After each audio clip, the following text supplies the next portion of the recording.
Hey everyone, in today's video, I'm going to show you how to create will with LegalZoom.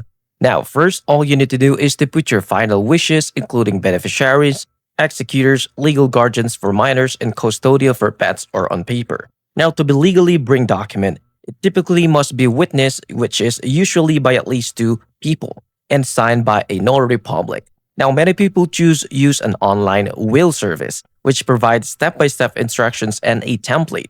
Usually, there is a modest flat fee for these templates, and this will generally include the self-proving affidavit that helps prove the will's validity. Now, LegalZoom offers it. You can choose a specific subscriptions wherein there is a basic, pro, and a premium one, wherein they'll be able to show you a prompt, and all you need to do is to follow it, and you'll be able to create your last will directly onto their site.